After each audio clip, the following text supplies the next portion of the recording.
We will, there we go. Excellent. And I was wondering if maybe we could start. And originally, I had thought of directing this first question only to Ton, but I think maybe the answer would be more interesting from both of you.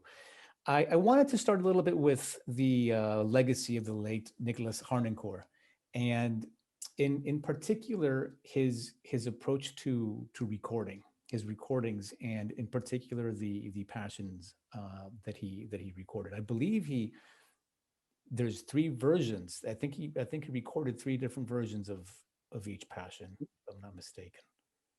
Yeah, Matthew Passion certainly three, I think. Yeah, St. John's, I don't know if it's three or Might be less. once or twice. Yeah.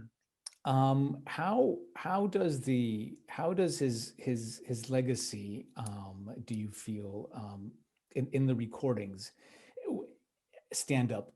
Was he influential in how we are accustomed now to recording the passions and listening to the passions?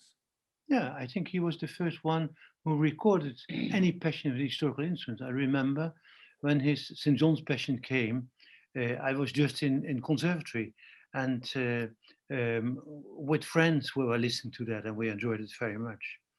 And so I think he was very influential. When he recorded his Matthias Passion, um, we were already a little bit further away from each other than with Johannes Passion, because I liked very much his recording with the boys alto, the boy sopranos. Yeah, it was a beautiful result what he did with St. John's, and and then I felt more and more, um, like in the Matthias Passion, he went for accents, and that is something what I don't like, and I don't see a reason for that. So there, we disagreed, and when you listen to a record of his, like in the beginning of Matthias Passion, he would say, "It's the dance of the dead," Oh, and that was his. So you hear all the the pieces which are inside, all the bones you hear rattling, and rum, hum, ha, and for me it's a sad story. So it doesn't start with too many accents, and of course there's a kind of dance in it, but it's not so obvious. So, but it's good. I mean, he was very influential, and it's good as well that when people are just copying what he does, there's no need to have other people to do it. So you should find your way, and then you see that there are many truths in rock music performance as well, in performance of the passions. absolutely. Fascinating. And Tini, perhaps this is more for you in terms of the soundscape of Harnoncourt's recordings, the engineering of them, and the recording of them, the sound. Do you have any thoughts that you'd like to share about that in terms of how influential perhaps his recordings were in No, terms of audio? because you must say that I was very young when Harnoncourt started, and I didn't study harpsichord at that time. I studied piano, and for me, harpsichord, Harnoncourt was, yeah, I heard the old way of the St. Matthew Passion always, and that was in my heart. So the first time when we heard with a lot of other students, we heard Harnoncourt, I didn't like it at all. For me, it was far away from anything, but it made Wow. me curious. It made me curious. But in that time, I was not busy with recordings and with sound, and not at all. And then, but yeah, I was so curious, and then I met Tom, and I heard his performances, and in that time, you must say, that was the 70s in Amsterdam. That was, it was a bomb for us young people. The way Baroque instruments sounds completely different than we heard before. It was like a pop concert. It was like a happening, and I think also what we try to explain to our students is that the crispy time, that in that time you had to discover everything, how the instruments sounded, and for example, I didn't like the sound of the violins of Harnoncourt. I found it too sharp, too dry. But Ton had another vision on Baroque violin, and he let them sound a little bit more warm. But still, in that time, not so many people were capable to play the Baroque violin very well. And the hobos, there were kicks everywhere, and so but it was it was such a special time. We were in the books, we were discovering the sounds. And I remember the first lesson with Ton when he explained to me how you play old fingering. Old fingering, 3, 3, 4, 3, 4. And that came home and I heard something that came from heaven. And yeah, you cannot describe that time for us students, that what they discovered and what we started to discover, that was amazing. But I was not at all busy with recordings, because that was not where you listened to. Right. Hey, it's the music and the instruments. The first time when I heard the Baroque hobo, it was so different, and people could not play it properly, but it was like, oh, this is it. So I wanted, the first time I heard Ton, I said, that's how I will have to play, and that's what I want to study, and that feeling, that was so special in those days. And you remember maybe as well that when we did in the early 70s the Johannes Passion for the first time. It was a pop concert, yeah. The people were smoking stickies in the church. People sitting on the ground, and there was a queue from the church to the Dam in Amsterdam. I think 500 meters. People who wanted to listen to that, and we were stoned of the music. You cannot describe it. It was so special, and I'm convinced Harnoncourt started it, but in Amsterdam they went on, and I belonged to Amsterdam. That's fascinating, and it really sounds very exciting. Tell me a little bit more about that first concert, that first Johannes Passion concert. How was that organized? Why was it so successful? How did that excitement get communicated so well? I met Philippe Herrewegen a year before. We were doing concerts Sunday afternoon in a literaire cafe. So people were reading poetry, and they did all kind of things. And as well, there was some jazz music. And Sunday afternoon, we were playing Telemann with a small chamber group. And Philippe Herrewegen had heard about it, and he came with his girlfriend to Amsterdam, and we liked each other. And then at the end, he said, I have a little small student choir. Can we do something together? And we did a concert. And then the second concert was Johannes Passion. And I worked with the orchestra, and he worked with the choir, and sometimes we exchanged position. And I played continuo, and Philippe was conducting the Johannes Passion. And yeah, that was very successful. We were not dressed in tails, we were in dressed jeans. yeah, all kind of colors. Yeah. And Amnesty International was during the little pause which is there in between the two chorales, were talking about suffering of the human beings. So it was a completely alternative situation, and yeah, it was great. I'm sorry for interrupting. Whose idea was it to include Amnesty International in that? We were all at that point against church, and we wanted to have the suffering of Christ more a general suffering of a human being. And so Amnesty International was, of course, defending the human rights, and so somebody had to stand there, and they said something about suffering. So it was nice that we did only in Amsterdam, because the Johannes Passion we did as well in Ghent, because Collegium Vocale Ghent, they came from Belgium. We did it there, and I think we did a third one. I don't know. In Zeeland. In Zeeland. In Zeeland, okay. Yeah, but I was in the audience because I didn't study at that time, and all the people with long hair.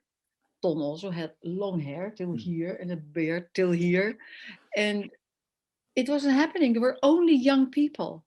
We were sitting on the floor, and we were overwhelmed of the difference in music. And I remember we went home with a group of students, and we talked till the early hours of the morning about what we found and you know of it, and you cannot describe. This is because we always heard this violence, and then suddenly you heard such a beautiful open sound, and a beautiful open sound also from the choir, and that you never heard it like that. And was the So audience, were they already familiar with Bach? no, And so they were no, just discovering something new as well. everybody was discovering, at least the people around me were discovering, and it was yeah, it wasn't happening, really happening, that a violin could sound like that an oboe could sound like that the flute could sound like that the choir could sound like that. It That's was amazing. fascinating. Yeah. It must have been full of energy. Those concerts must have Yeah, been yeah, full yeah, of yeah, Yeah, yeah. energy. it's very special. It was very special. Yeah. Indeed. And Tini, when did you start being interested in audio and recording? And You know, I was always as a child interested in the scores, and I have a very analytical ear. But you must say, because I read also some of the questions, you must say that we are in the area that going the development from analog to digital. When we started, then Tom asked me to listen, to be, when he started his solo repertoire, he started to listen. And then we found out that it was that I could do that, you know, it was a part of me. It was not difficult. And then we met a fantastic sound engineer.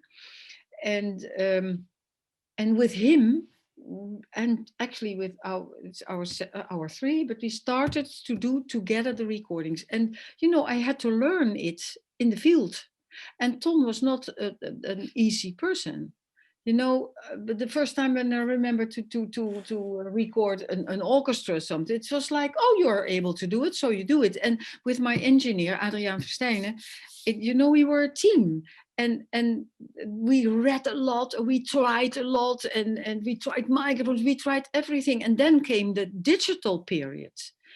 You know, in the beginning it was analog, everything was analog with the big tapes, and so you had. And I remember we lived very close to Baren, and in Baren was Philips, and we met also some engineers from Philips, and one of them, he said to me, okay, you want to learn? Okay, come to Philips and you can sit with me when I'm editing and I'm explaining to you. So for hours I was there to listen to things. And so we became, I did Tom, but then we started to do other recordings of other people. And Adrien and me, we became really a team, and we made many, many CDs together. And yeah, and so you grow. But I remember the first time when we did digital, we didn't like it at all. It was not a beautiful sound. And so bit was it by too bit, cold? it was so cold. It was such Yeah. a cold, from analog to digital. But it was also because the equipment was not good enough. Now I cannot Yeah. say that, because now the equipment is very good. We can change all kinds of things. We can do too much, in my idea at the moment. Yeah. And because in that time I could say to a musician, oh, it's not possible to make an edit, Right. because you had to cut it with a scissor. Right. And you could say that, and now the musicians ask you to improve, you know. Right.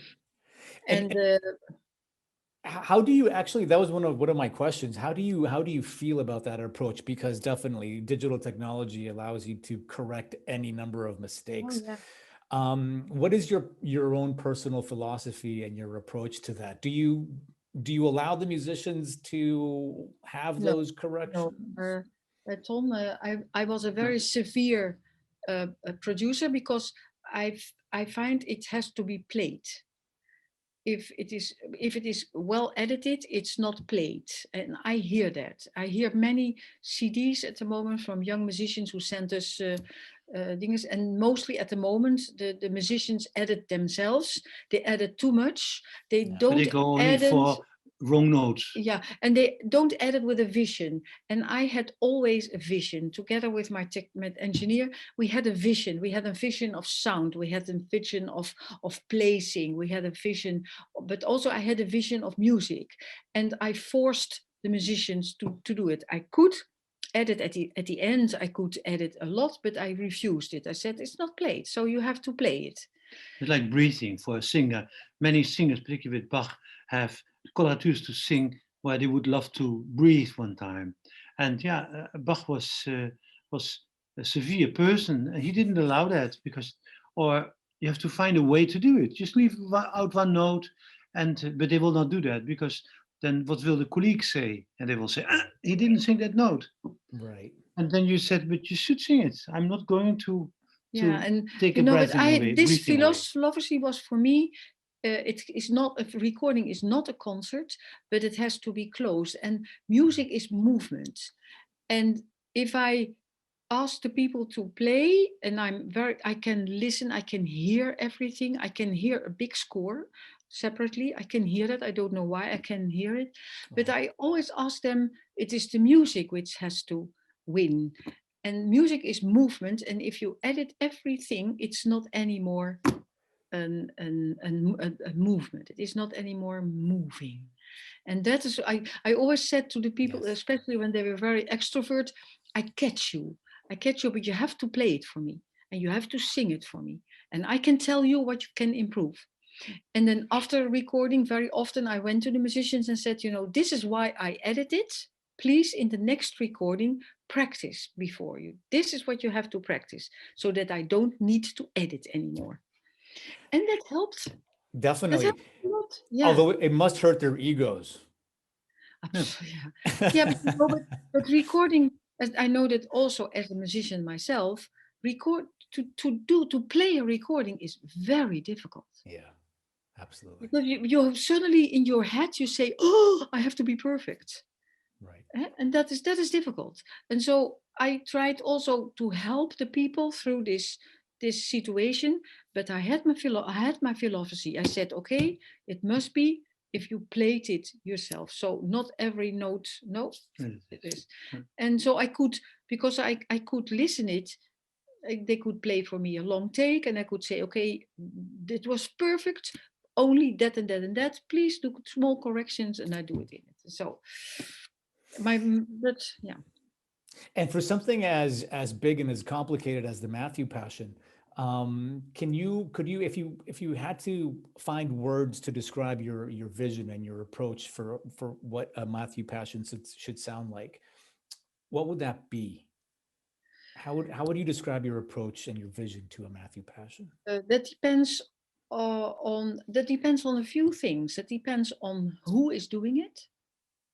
It depends on your taste, because that is important. I believe strongly, and in earlier days, okay, everything is now a problem with the money.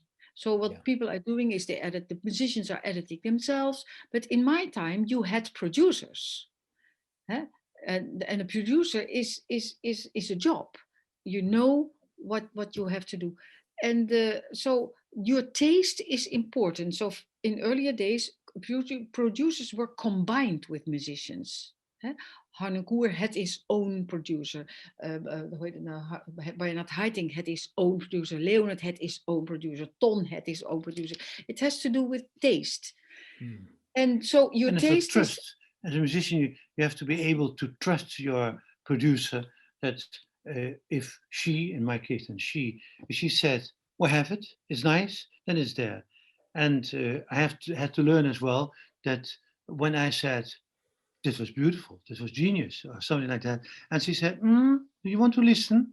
And you will go because it was not that good as I expected it. And the other thing is that I found it very difficult to record people who played on a way I didn't like. Sometimes you can, because I didn't only record Ton, I had an Italian musician with whom I made many CDs, and I could grow in his taste. We could come together, sometimes when you start to try to understand the other side, because, the CD or recording has some rules. You can do that, but someone who didn't play well or didn't play in my taste, I found it very difficult. And then it becomes a job. Right. Yeah, then I said it is a job. But I'm very lucky that in my career I recorded actually mostly people I liked. And when you Gotcha. like people, and when people like me, you can record. You know, when indeed Sure. what Ton is saying, it's not so difficult to say that is wrong. It is difficult to say this is good. Right. Of And if course. the other side doesn't trust you in that opinion, then you have a problem. Can you tell us a little bit about, because I believe you're credited as the producer and the recording supervisor for Ton's 93 recording of the Matthew Passion, correct? 92. It was 92. 92, 92. In that recording, were you it was producer, correct? Or were Yes, you also and the recording we supervisor? worked always with my engineer. Eh? So we had a teamwork, and we did that, and it was. And it was the first recording of 20. I did two Passions, Matthäus Passion recordings with Tini. One was a live recording, which we did 4 evenings in the same church. And every day after the recording, I got information. This we miss. Could you take care for that? Can you rehearse that? And finally, from the last evening, I don't know how much of percentage is there from the live, but quite a lot, huh? Yeah. Yeah. And in the studio recording, what are some of the logistics behind organizing a You recording notice that for? in a studio recording does not exist in our world. Eh? It is always a church or an hall. Okay. So the logistics is a church. And for example, I can't remember because it's a long time ago how cold it was in the church, because that is there, but that is an aspect also, eh? Because a cold church, which we discovered in the cantatas, which we did all the cantatas, that a violin doesn't sound well when it is cold in the church. Right. It squeaks. And that means that it makes some music very difficult to play well because of the Right. squeak. You know, and if it's a warm church, you don't have that. Right. And but for example, and every instrument has its problems. For example, the flutes, they have water, or the hobo have water, and and have to open their holes, and that depends also a little bit of the climate. And the climate, we always had the climate. We had a church, and the church was humid, or the church was dry, the church was cold, or the church was too warm, or we had airplanes, or we had Right. yeah. Yeah, so we have many very nice jokes, because we recorded over now I think 450 CDs together. Wow. That we had a church, a very beautiful church in Amsterdam. It was a hidden church, but you have also our airport. So you had Schiphol, and every time you had your hours, and then Ton said, "Can you call Schiphol to ask them if they could have another lane?" And everybody knew that Schiphol would not listen. And every time Ton asked, "Can you call Schiphol?" Normally it worked. Yeah, you By saw that themselves, yeah. So for me it worked. So, Yeah. and it was the same church where we did our recording, where the Johannes Passion for the first time with Herwegen was done as well. It's the same French church in Amsterdam. Very beautiful church. But Welse Kerk. in the Wow. winter it was quite cold. Yeah. Because there's an historical organ, and you should take care that you don't make the church too hot because of the organ. So we had to deal together.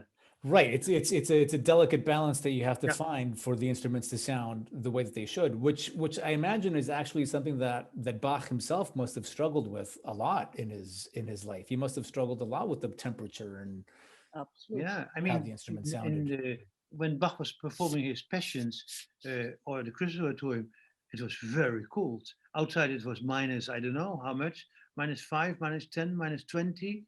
And in the church it was maybe +2. Right. Right. And the musicians, before they went to play or in the pause of the Matthias Passion, the Johannes Passion, there was preaching done for 2 hours. Then they went behind the big organ in the church, and there was a chimney. And in the chimney, they could warm themselves. They could sit with everybody because it's a very big chimney. They could sit there and then take a stove to get into the church in the organ loft again to perform the other part of the cantata or the passion. So and of course they were dressed much warmer than we, with 5 pullovers and I don't know what. Yeah, it was hard work, very cold. And then the preaching was done. Preaching of 2 hours was normal. So It you had sounds like just a very severe experience. yeah, yeah, it was. And when Ton, when you approach a passion, when you're recording it or you're performing it live, do you prefer one to the other? Is it different in any sort of way, or is your role exactly the same whether you're recording or performing live? It, it's a different job. When you do a live recording, when you do a live concert, there's no way you should go for the music. Go for it and come to a fantastic performance. If you do recording and you record choir by choir, aria by aria, you have the time to reconsider, to do it again. So it's a completely different story. It's interesting that the Matthäus Passion, the first recording was done um, piece by piece, and the second one was a live recording. And of course, something is there from another evening, but most is from one evening, just because we were doing it well and everybody enjoyed, and we were used that there was cameras and microphones around because it was video as well. And but that you can do only with works which you know extremely well, because otherwise people will be nervous, will take beta blockers, all not a good thing for making spontaneous music. Absolutely. Do you have any favorite recordings of your own? If you had to choose one of those three as your own favorite Matthew Passion recording, would you be able to choose one, or are they just different and they each offer something different? They are completely different. There's a different choir. The first one is with the choir of the Bach Society. For the second one, I had my own choir. Um, so that makes already a big difference. And when you do live the recording, um, so you have to go on till the end. Then the interesting thing is that I noticed that the tempo is quicker Mhm. than I thought I did, Right. and quicker than the first performance where we had 5 or 6 days to record. So Sure. luxury at that point that you had so much time. That's not all the time anymore. But Right. but so it's a different way of doing and a different result as well. And do your roles ever overlap? So, for instance, when you're recording something, Ton, do you as a conductor do you let Tini execute her vision, her audio vision completely, or is there discussion as to how things should sound and whether or not something should be repeated? Um, are the roles clearly separated, or do they combine? Yeah, the roles are really separated because Tina is really the big boss in a recording. She is telling what we have to do, and sometimes we complain. I have to say as well, like, no, this, you don't like it. This is fantastic, and Okay. and then she says, oh, do you want to hear? So we learned very quick that her ears are much better than when you are performing the work, because you are so with your ears in the music and together making music with your musicians and your friends. So it's a completely different job. Then it's much better that somebody who loves the way you do is listening to it and taking the decisions. And we all know that if Tini said, we have it, we have it. And So, Tini, oh, sorry. yeah. And singers as well, never go to the recording room to listen if their voice is Mm, nice enough, if they like it, if there are maybe mistakes which Tini didn't hear and they would hear themselves. Um, Very clearly, after a short time working together, they understood that you could trust Tini. And right. and so that gave as well a very relaxed feeling, because you could go for the music, you could go for making the best performance But possible. you know, we came on the point that we said, okay, you do your job and we do our job. You see, Right. because in the beginning we had these discussions. Of course, you tried to make the people coming to you and that they listen to do, you know, and everybody had their own opinion. That didn't help. I can give you an example. We Right. recorded the oboe concert, the concert for oboe and violin, and the violin came in my room and said, you cannot hear the violin. And then came the hobo and said, you cannot hear the hobo. You know, and then we said, okay, gentlemen, fantastic. Okay, you do your job and we do ours. We can solve everything. We can solve it. And they can do it. And then, you know, after working, collaborating together, you start to understand that, okay, it's not necessary to listen because they know their job. And you know, and with everybody in the, always after a very short time, they understood they could better leave it to me and not coming to discuss. And you know, then Tini, during the recording, is writing down where she makes edits. No, I make the edit plan during the recording. I make it. It's easier to do it during the recording. Then you know exactly what you have to ask, and that's. But that's my way of working. And but you know, we are doing our job, and I had this colleague of mine. You know, we had such a fantastic team. We were one ear.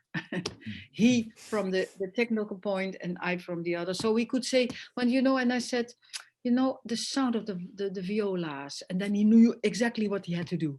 And I said, okay, I do this and I do that. And that, yeah, we worked together for 46 years. Huh? Wow. Many, sometimes 20 CDs per year. Wow. I saw him more than Tom. With those 20 CDs, I was often there. So, you know. Yeah, so right, exactly. So Tini, that actually kind of answers my other question regarding your role with the engineer. So the engineer is more worried about the technical aspect of what frequency might be dominating. No, and what, I was not busy. I was not doing the microphones. Huh? I okay. could say to him, of course, I had to learn everything about the technical aspect, because to describe to him, I don't like the sound of the violin. Can we do something of it? So you collaborate together. So I in the beginning, I studied a lot about technique and microphones and different microphones. And my colleague was very enthusiastic. So everything he learned, he taught me. And so we were doing a little bit. So then you have and you have both your taste. You could say, you know, maybe you have to put your mic a little bit higher because of the sound, or because we were aiming for the same sound. And we had a special sort, I don't know if you know Tom's CDs. Yes. It has a special sound. And that is the sound of our three. You know, and that is a specialty of Tom, because Tom liked that microphone and Tom liked, but we also liked it. Yeah. And Okay. Ali, the technician, would at some point take apart the microphone to correct it, to change it Yeah, in his way. He was very good. He was very Fascinating. and so, you know, I had to know from my field. He had to know a little bit from my field. For example, after the recording, my edit plan was already ready, and then he took it with him at home. But I did not have the time to make exactly that edit. But that was not necessary because he knew what I wanted. Right. And then it came back to me in my where we sit now, and then I started to correct, you know, with the red pencil. And but that. And still to that point, I was not allowed to listen. No. Wow. Away. That must have been difficult though, Ton, no? It was Yeah. very difficult. I can assure you, it's very difficult for him. I said, "Go away. You're not allowed to come." And but I did it with every musician. You can come to me to not the first stadium. And but you know, but the fact of the sound. After a while, we discovered how to solve the problem of the digital sound, because in the beginning we found it very cold. And you know, this evolution, also the young people, you cannot express this evolution. For example, the first time that this digital recording equipment came, they were very big machines, worked very slow. So we could, you know, while editing, we could read a book. And yeah, and so but you must imagine, in the beginning you had the scissor, and now you had a sort of machine in the distance, and bit by bit it became easier. But I remember the first time that we started to edit on the computer, that we went to England to to have a sort of demonstration how we could work that for us it was, oh, you click a lot, wow, that is a lot of clicking. I remember that we said that it's such a stupid And now, you and know, now it is, our youngest daughter is is doing it. singing jazz and is very musical and makes it children theater. We did in Madrid as well. In Barcelona, Barcelona, we did a few times. And but interesting, she had made her first CD, which is not out yet, with jazz music, and then the producer there, which was not Tini, said, "It's a little bit out of tune, I think there," and they do, and it's Yeah, solved. Yeah. so it is Doesn't now exist with us. digitally. Yeah. But I don't like that. Huh? In the classical music, I would never allow it. Right. No, You have that to makes sing it, you have to play it, and fortunately, yeah, I was there as well. As I said, only those that note, and for the rest, you take another take. yeah. But in classical music, but that is possible at the moment, and that made the musicians a little bit lazy. Yes. Yes. And that I find a pity, really a pity, because it is, these analog recordings were so special because you had these big tapes and and you had to do it, otherwise it was not possible. And in the beginning of the digital, still we had analog uh, tables, mixing tables, and then everything came to the computer. Right. But But on the moment when you have with normal tapes recording, then so it was with a pair of scissors, it was cut. Then sometime the piece went on the floor. yeah, and then You you had to could not find it find back. it anymore. And it was actually lost. It was physically lost. Yeah, Yeah. physically lost. But and also when the tape was ready and you listened to it, you could also see the edits. It Yeah. was you could say, my God, that is a lot edited. Do you Eh, still and have your original tapes from your yeah, analog recording yeah, sessions? we have it, yeah. Yeah. But we have no equipment anymore. Right. Yeah, Right. we recorded on Betamax and on Tascam and all those, and we don't have any more the equipment. Do you have It's your sad. notes, Teeny? Do you have your editing Yeah, notes? Did you yeah. keep those over the years? Yeah, I did it in the music. Yeah, I kept it because it's so special. Also, because I had a lot of students next to me to explain them that administration is very important. If you, for example, the St. Matthew Passion, and people are playing the first movement. How many minutes is that? 6 minutes, 7 minutes. 6 minutes, you cannot remember. You cannot remember. If people you are playing, you cannot remember what had happened in the beginning. So I taught myself a system of writing Hmm. that I wrote like stenograph. I wrote with it, so I could exactly tell the musician what happened in bar two. That would be fascinating to see. I would love And to and that see those that notes. because if a musician said no, that's not true, I didn't do it. I said you did, and come to listen. What? And there it No, is. I wrote it down. I could read it, and also my colleague could read that. I could read and I could say, no, that happened in bar two. And because, till, let's say, till 2000, we had a little bit more money. We could record, for example, I had 45 an hour for an aria. Minutes, 45, 60 minutes for an aria. And then later we didn't have the money. So Ton said, okay, in half an hour it has to be done. Right. And if you have a good administration, so in the beginning, I could ask to Ton, please, can you play the whole piece 3 or 4 times so that I can analyze and do it new? And then after a while, Ton asked me to do it in once. Listen in once, and he said, okay, what can we correct? And then Wow. I was so glad that I wrote it down so I could see what I had to correct. So I could see what was wrong. I could see which note was too high, which was not blending. I could see it because I wrote, and I can write very quick. That's really impressive. So I solved the problem of these recordings. And When Tini is recording something, I'm normally the producer, so I have to write with a pencil, plus minus. That's the way she does, and the bar number. I mean, a lot of work. You just Yes. yeah. And Yes. she's sitting relaxed because it's going easy. And I'm just afraid to miss a bar and then at the end not knowing. And happily, when you don't, finally, when you don't edit too much, then it's still But fine. I edit it myself. I'm Yeah. no, I don't. I trusted him in the recording, but not in the editing. Sorry. And what's the process of editing like? Do you sit in the studio or yeah, well, At this stage. in the studio Yeah, yeah. together, and then with your notes you start to listen, and then you start to piece everything together. No. You Um, know, because that I did during the recording. I never okay, listened anymore the bad takes. okay. So I you had made, complete faith in your notes. yeah, No.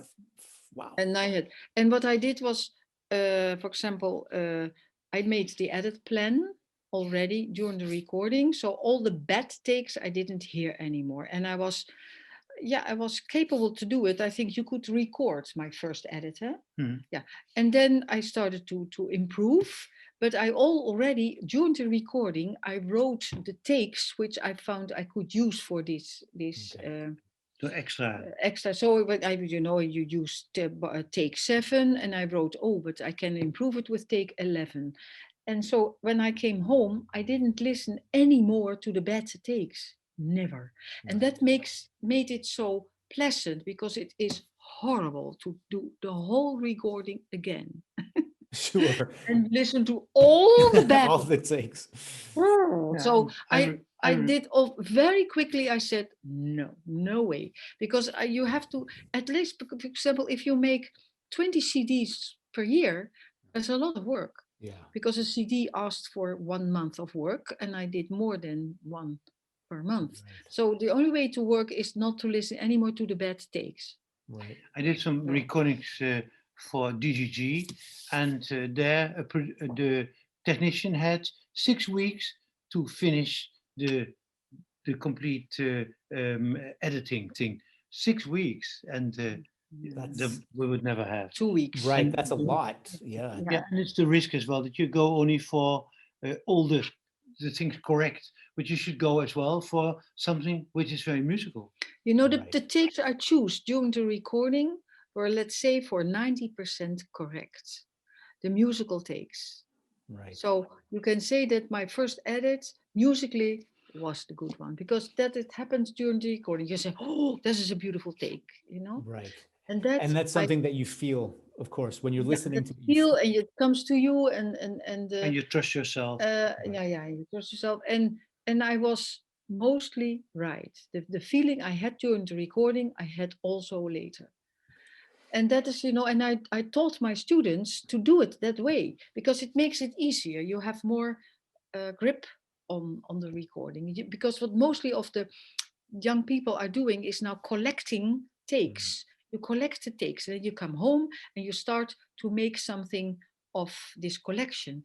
I didn't collect, I asked, That's very because I true. had already in my idea, after one time's playing, this is how it has to be. So I asked them to do it. It was never a surprise at home that I didn't have the take, because I asked it. It was not later that, oh, I forgot that bar. No, never happened. Never, eh? No. Because of this administration, I could see what I missed. And in the mix process, when the final mix is being made, I'm assuming that it's only you, Tini, and the engineer. Ton isn't allowed to be The listening Tom to can the listen, and he mix. has his questions. And in the mixing, that is also an evolution. In the analog time, and also very long in the digital time, you had to record stereo. That means two canals, and channels. And that means that you had to choose during the recording which instrument was more important, where could the singer stand, is this a solo role, or is this an accompany role. And later you could have more multi-track, you could have more multi-tracks. And if you have the multi-track, then you have to decide later. And what my colleague and me were doing, we were not multi-track every instrument. We already chose during the recording, this is a company, this is solo. So that we had a sort of vision already during the recording. That is how we have to do it because the CD is stereo. Right. And you know, when the editing was done and I was allowed to listen, then I sometimes said, you know, don't you think that the bass is a little too soft, or the oboe could be a little bit less, or the singer is a little bit Yeah, too but in the beginning you could not ask it. No, and because it was not possible. Yeah. And in a way, you know, when I listened to the earlier CDs, we did a very good job together, Adrie and me, because that was also, you know, the tension that you had to decide immediately. I want a little bit more violas. I want no, the flutes has to be more that. No, the trumpet is too loud. Or can we have more? You had to decide it at the same time. And later, it's a sort of laziness, you know, if you have 24 tracks and they do it later. You put all the microphones, and we It's didn't more want to. We comfortable. didn't want to. We already during the recording, we had an idea. So even But- with digital equipment, you already have Yeah, the we had a sonic landscape. but we could do more because we recorded multi-track. That was later more obvious. You had to work quicker, so it was quicker to do it multi-track because then you could decide later. And how is the Way big. how has the financing for something like a passion changed over the years?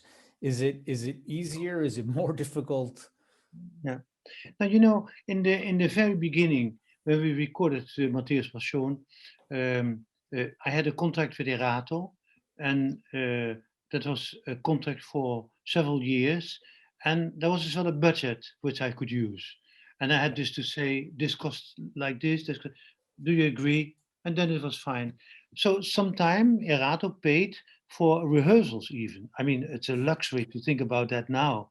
Then when they became an American company with Warner buying them up, in that case, the rehearsals were not paid anymore. That was our problem to solve, which was in a way acceptable.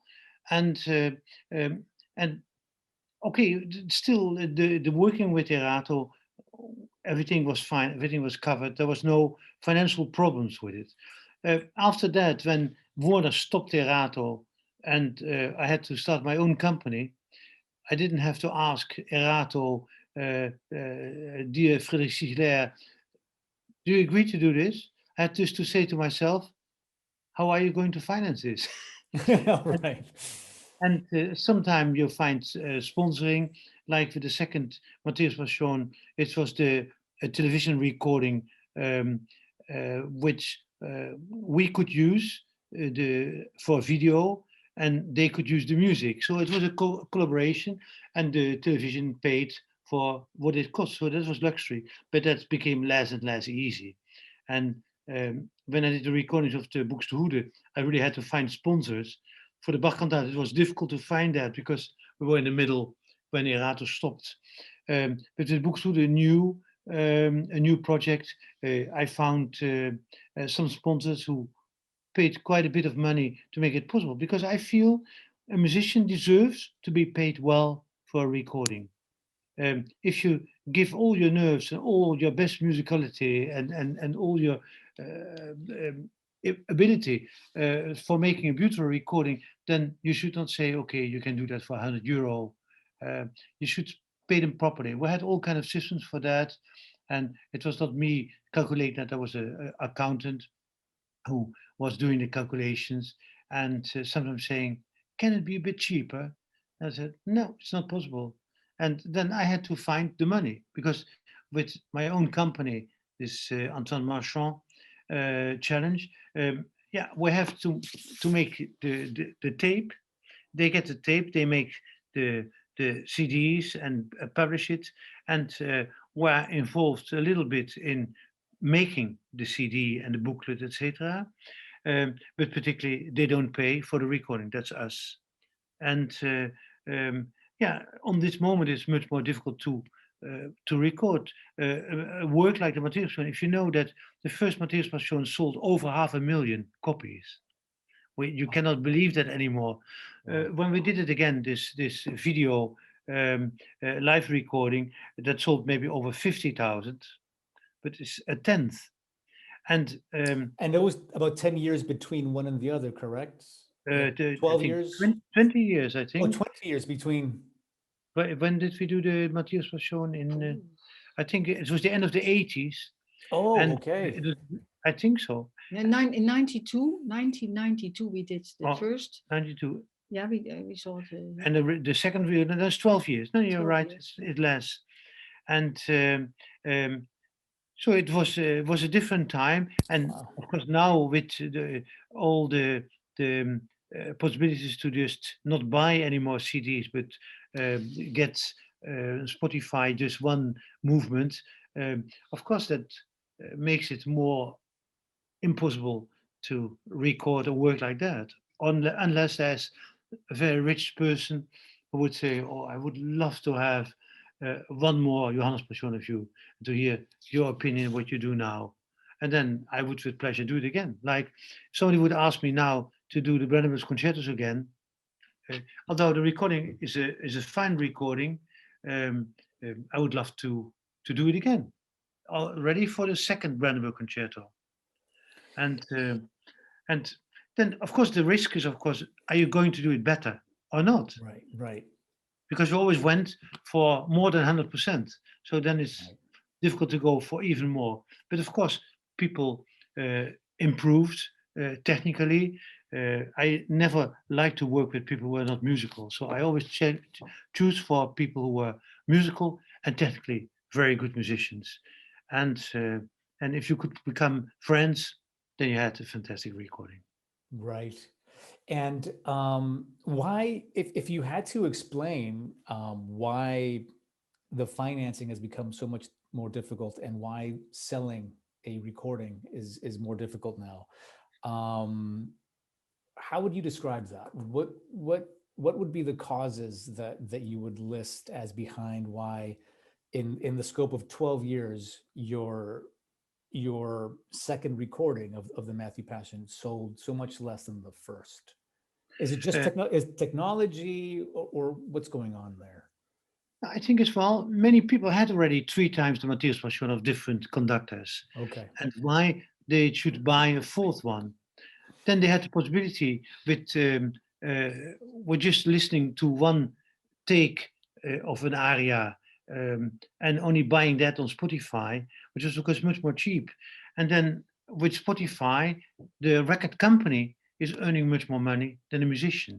In Yeah. this case, I'm both uh, musician and owner of the record company, but still we had to invest so much money in being able to do the Bach cantatas, to the Buxtehude, that to earn that back, and we're almost there. I mean, that was a hell of a job. So And in terms of financing those recordings, the cantatas and the Buxtehude recordings, were these all done with these organizations that had similar interests, or was it private people, a combination of things? Is it always changing? What's it like to finance a classical music record company right now? you have to find somebody uh, who you can convince that what you do is so special that they should invest money in that. And we were happy that a big pharmaceutical company I knew via friends in Switzerland, and they were very friendly for us and invested for the Buxtehude, I would say, a third of all the money. Not because they are in love with Buxtehude, but they like the concert I conducted in Switzerland with a modern orchestra. And we sort of had a meal together. Then the business director of that orchestra, we were good friends, and so we were really lucky. You're not always lucky to find the money, and certainly if you want to pay what I still do, people the same way as before, not less, uh, then any recording takes cost money, and so you should find it. And sometime um, all the money my company was earning with the royalties and with the rights for um, um, the computer, um, um, this money went into the whole whole foundation of ourselves, just to collect the money to be able to, at some point, to be out of the problem, out of the things to sell. And I'm very glad that that we're almost there. The Bach cantatas are completely paid, and bookstore is almost what we had to find, almost paid as well. So we did well, and that means that my own royalties and the royalties of my company went completely there.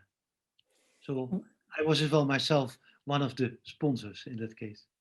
Was And we, it easy to make the decision for putting your music on these streaming platforms like Spotify and Apple Music?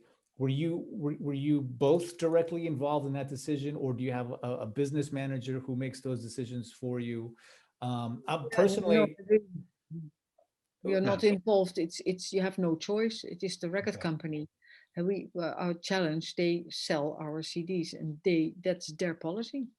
because You have there were there's no shop anymore. Huh? right, exactly. and, Yes, the, and that's but that's the person who makes calculations for the recordings. Um, he made a very good deal with Challenge, so and with Spotify, etc. So because of that, that's a very important role as well in such an organization. An incredibly small organization, uh, but everybody is able to do their job on the best way as well for the right, finance.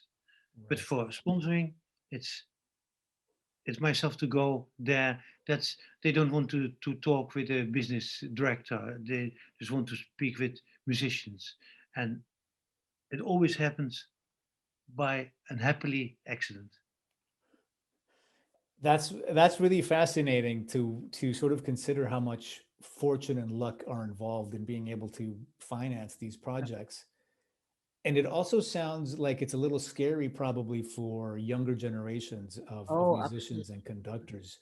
Um, so even if we speculate, what would be both of your sort of predictions for what will happen with classical music in general, but maybe more specifically Baroque music, Bach's music, in terms of being able to continue recording it. Um, we were so lucky that we were able to do so many CDs with rock music.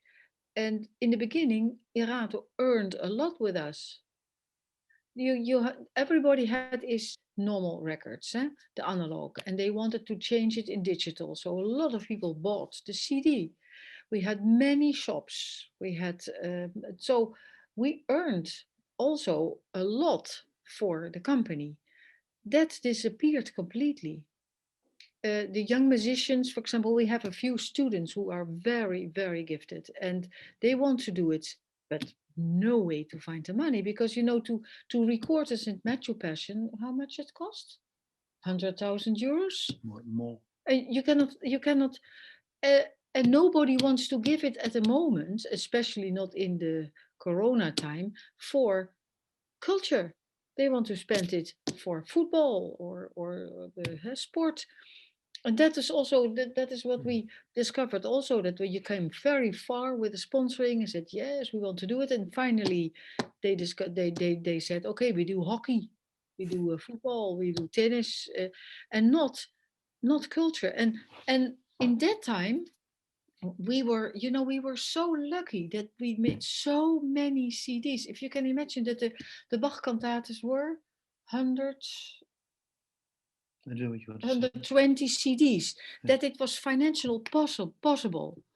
Nee, de Bach had 67 Oh, CD's. 67 CDs, that it is possible that 10 and years. no young musician can afford it. Maybe when he has a rich father, but it's not possible anymore. So you will not see in the future many of those recordings. That is really, but young musicians are very creative, so they do small ensembles and they do that's. It's not that they don't record anymore, but it is they find how you call that, dat mag ik ook niet, dat you find Crowdfunding. crowdfunding, Mm. you do, but that That's one CD. And you're very lucky that you sell 5,000 copies of it. We sold the first year of the St. Matthew Passion. You know, we had a magazine for pop music.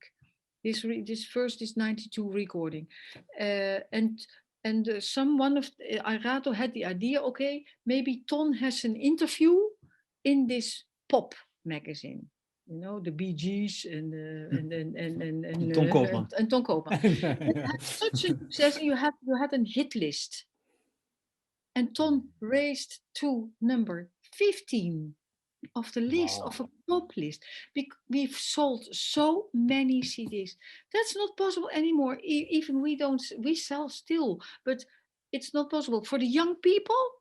It is not possible anymore, and that worries me, because you know, we have very young students. They are in the beginning of the 30s. They should have their chances. They But don't have. they find, on the other hand, the chance to perform it in public. And I think next to all the CDs, it remains important to do concerts. And they will ask colleagues of them, young musicians as well, to pay to play and to sing for very little money, and learn as well the repertory on that way, which is a good way to do it. And if there will be ever Matthäus Passion of one of those younger students, I don't know. But they will do other repertory. For us, in the beginning, it was easy to record things which were unknown. When Bach became such a success and Mozart, Haydn became such a success, it became very difficult to record something unknown. And so for the younger generation, there is a new path to go to discover music, and maybe most of the music to discover had been discovered already by somebody, but perform it, find a way to perform, do research for that. And so the role of the CD will be different for many of the young musicians, and maybe at some point they become so famous that they do a live recording of a Matthäus and they find the way to put it on CD. Who knows? Are the live performances of Bach's music and the Passions in general, are they, it's my perception that they're still very successful. Am I right in that perception, that the live performance is still successful, or how, are they both sort of diminishing? The problem is, what is live? If live means you record 4 evenings and you have a day with patch sessions, how much live is there? Oh no, I mean the actual concerts. The concerts are still financially successful. Performing Yeah. Bach's music in a concert is still financially viable. Yeah. There's a big audience for Bach in the whole world. I mean, Is it increasing?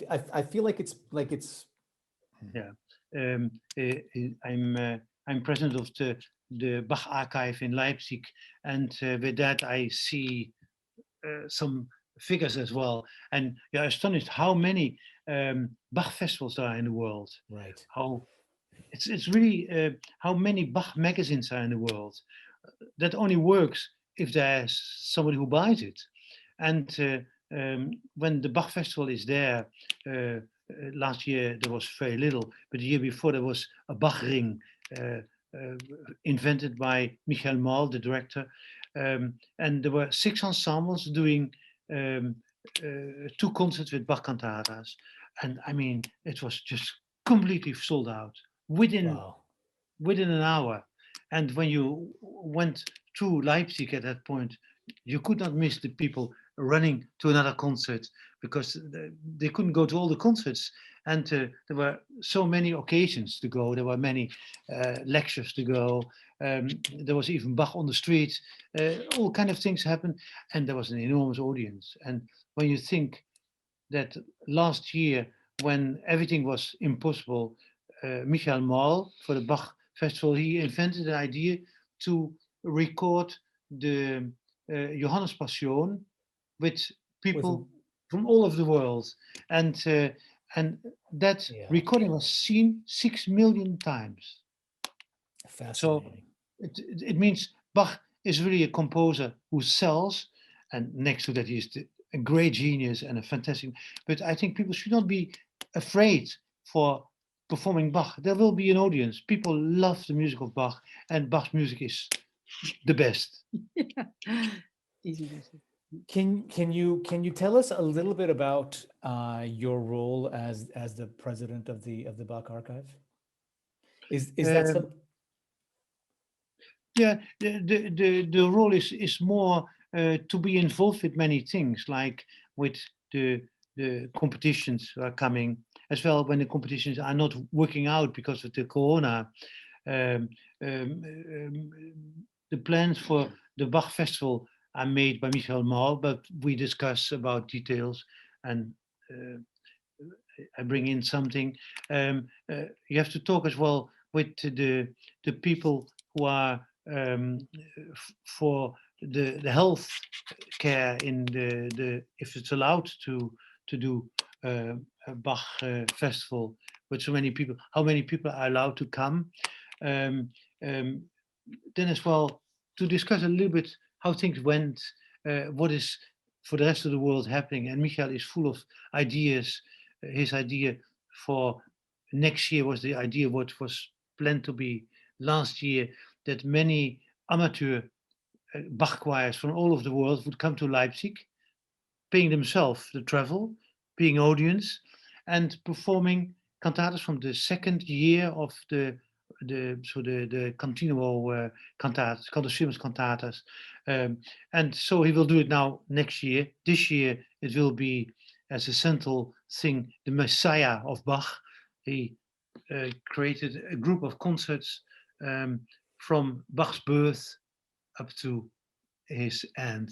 And as president, you're always involved as well in doing the concert. So I will do the Matthäus Passion, and I will do as well with our youngest daughter who does children's theater, Matthäus Passion much shorter for children.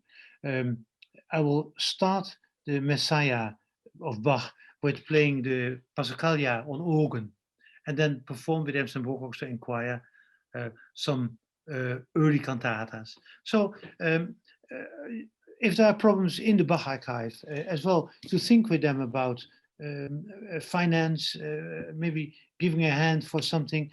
You're involved with many things, and what I try is to be as good friends with Peter Wolny, Michael Maal, the burgomaster of Leipzig, and a few more people, as good friends with them as I was before when I quit.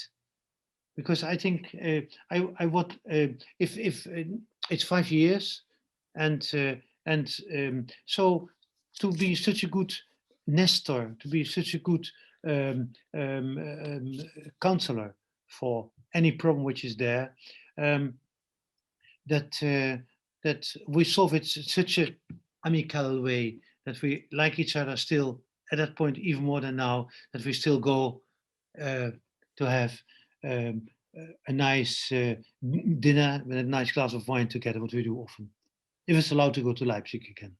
Right, exactly. That's the sad So it's now situation soon. right now. And finally, I was curious about the library that I've seen in different photographs and in the video. And I've read in a few interviews that, and I believe it's Ton, I don't know if it's both of you, that collects No, rare books. Okay. Yeah. Um, it's an can you illness. is it is that can you tell us a little bit about that, about the library and your collection?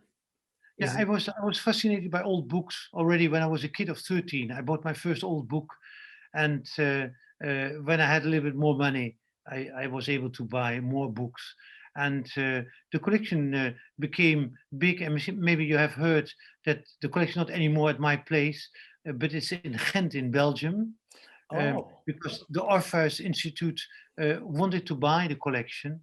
And of course, you should sell something when you're not there anymore. But I was so glad that the collection, modern books, old books, would stay together, get the name. The Koopman Library is, when there's no corona, you can visit it, you can see things. It will be all the indexes which I make myself. I read a book, I make my own index with the pages, will be on computer. So it will be used by many other people. If I need something, I can still get it. I can go there, study in the library, will have the key. But only a part of the collection is still at my place, the things which I need. But 45,000 books went to Belgium. 45,000. Yeah. Yeah. And so there are still another 5 till 8,000 here. And they will finally go there as well, but that will be later when I don't use them anymore. And but collecting was something which I always loved, and to go to an auction I did rarely because I didn't have the time, and I had people to bid for me. But I found many things on auctions. I found many things as well in catalogs from over the whole world. But because it's a small group who is collecting music, books about music, traités, but as well manuscripts and engravings, portraits of composers, which are still at my place, by the way. So it was great to do that every time when a new catalog came, to go as quick as possible, even not to practice, but first go to the catalog and see, that's something, and to give a ring. And the collection was kept and is still kept well by Eline, my librarian, and by Anna, who is an Italian girl who is taking care as an art historian for the engravings, which is a nice collection as well. But when we got this offer, this Ton's library has one subject. That's music between 15th century till, let's say, 1850. One subject, about 45,000 books about one things. A part of it is old and a part is more modern. And they saw the quality of this collection in whole. And they wanted to keep it. Most libraries, after the death of some persons, go to the auctions and that is disappearing again. And this is not only that every book had the same value, it was the collection in its whole. So when people started to talk with us and said, we want a library and your library is so good for us, then we discussed together and said, this offer you will never get again, because the collection stays together. Like you have many of this kind of collection, the Bodleian collection, the Carnegie collection, the St. Petersburg collection, the Katharina collection, and now we are part of that list. And that means that that is a compliment for the collection. It is the town of Ghent offered us an 18th century building. They restored it, and it is now there. So it has a very beautiful place. The name remains Koopman Collection, and it will always stay together because they saw the value of it. And then we said, maybe it comes too early, but you never get an offer like that. Right. That is, you have to do it. And okay, we can go to Ghent, of Corona, it's not possible. And I always saw it as a compliment. Ton did so efforts to make a beautiful library, and it cataloged everything. It is not, a stupid a pile of books. No, it is all placed well. And he went on, We have already A few again. I think we have 1,000 books back. It is that work of the organizing. Was that you, Ton, or was that the librarian? Was that both of you? It was first the cataloging was done by the boyfriends of our daughters. They needed a job. And we said, okay, we know a job. And then it became more and more professional. And Eline is a professional musicologist and a fantastic librarian. And so she knows the library better than me. And I should add as well that Tini said it's all about the same subject, but it's a little bit wider than only music. Let's say you will find Picander's 5 books with cantata poetry there. So is that music? It belongs together. It is one thing. Most of the libraries, I read many books about it, they have a collection of ships, a collection of furniture or something. And this is 45,000 books only about music or the things which belong to the music. Text for cantatas belong to the music. Yeah. And Theology of Bach's time belongs to that as well. so that means that the students, and they worked a lot in our library, they can do their thesis Right. in the library. Yeah. And they did it in our house, and now they have to go to Ghent. But that is not bad. It is, your collection is for the eternity. It is. And they had a portrait made of mine where you see me sitting in the collection as it was in my place. And but the library didn't open yet because Corona killed everything. But that's hope that Oh, so everything is there since the summer. And I was there once or twice, and then I get But it is- sometimes books sent to me if yeah. I need them when I write an article. But we have photos, and it is very beautiful, really very beautiful. It's it it has must a, be one of the biggest libraries on that subject. One of the biggest I think collections so. of I think music so. in the world. Certainly as a private collection. I mean, some university libraries, of course, like in America, or great institutions, have much more than I have, and maybe as well sometime much more expensive things. I don't have a Bach autograph, Okay. but I'm coming close by. And so what I could spend in books, I did, and sometimes too much, as my wife would say. It is an illness because he didn't stop. The library is away, but he didn't And it stop. continues. Do you have any favorite books, Ton? Any favorite volumes? Anything that No. you would say this is? Now, one interesting thing is an suite for Bach from Bach, written for das Lautenwerk, and it's not copied by Bach himself, but it's copied by one of his last students. So it's copied during the lifetime of Bach, so 1748 maybe. It's on beautiful calligraphy, beautifully written, very thick paper, and yeah, I'm very glad with that. But there are many more things, and as well sometimes manuscripts from the 19th century, just because I could buy them and I felt them so fascinating, and they were affordable. So I did. For instance, I have, which is in Ghent as well, the first edition of Messiaen's aria solos for soprano and piano, Wow. which he dedicated um, everyone to a singer, and the singer I never heard about it, and so it's an autograph. It became an autograph of Messiaen. But why did I buy it? Yeah, I saw it and I thought, this is special as well. So, But Wonderful. there was one cantata of Handel. oh yeah. They found it in Ton's library, an unknown cantata. Yeah, That's yeah. fascinating. That is By incredible. accident found, there was one cantata they didn't know, and it was in Ton's library. And I didn't expect that it was unknown because I So know you Bach knew you had it, but you No, didn't he know didn't. that. He didn't know. yeah, I knew I had it, but I didn't know it was so unique. No. When I that bought is- it, I had it 45 years.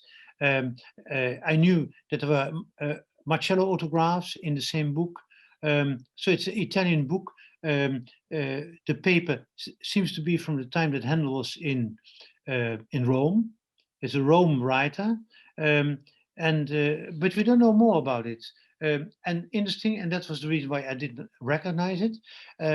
Handel wrote the same cantata twice. Ah, My copy is the first one. Then maybe he lost the major part of the cantatas. He had only the first recitative and aria, and then composed new 3 recitatives and 3 arias. And then later he added an overture in another copy, which is in England. So interesting story. I recorded it with soprano, and with the Amsterdam Rock Orchestra, and somebody else, a musicologist from America, John Roberts, who found it, because I had asked him, "Do you know there's a name in this book?" I didn't expect that it was unique, but the owner was there, and I said, he said, "Oh, just send me a few photocopies and I will tell you." And within a minute, he phoned back and said, "You have something unique, an unknown cantata." And so I gave him the right to publish it. So it was published in the Hallische Handel edition as an appendix, new, because the edition was ready for cantatas. But they made another book where you see the photocopy of the old print, the old handwriting. So it's nice. I'm glad with the recording, and so it's there. That's beautiful. That's a remarkable story, and it sounds like a truly remarkable library. Like really, it must be a very impressive thing to see, and it must have been an impressive thing to collect and just sort of put together throughout all these years. Fascinating, It absolutely was, fascinating. and it will go on. Except for your other 8,000 books that you still have in your house. Yeah, Yeah, yeah, no, but I still collect, but a That's little. fantastic. I can't appreciate this time with you as I can't find the words to appreciate. This has really been a fantastic, fantastic conversation. Everything from the energy that Tini transmitted of the first days of the historically informed movement to talking about the library. It's been absolutely, absolutely fantastic.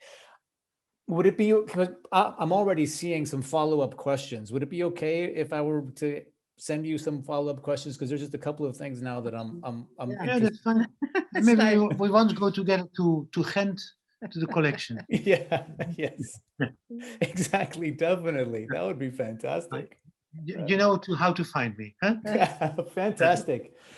Tini, Ton, thank you so very much. Well, It's thanks a been lot. absolutely You're It's good wonderful. great to too, talk with you again. and Hey. maybe we meet in Valencia. Yeah. huh? That would be fantastic. And then we Some- have a dinner together. I Would be a love that nice- idea. Yeah, Let's make it okay. happen. Promise. Okay. Thank you so much. Have a Bye. very nice evening. Hey, thank you very Bye-bye. much. You too. Bye.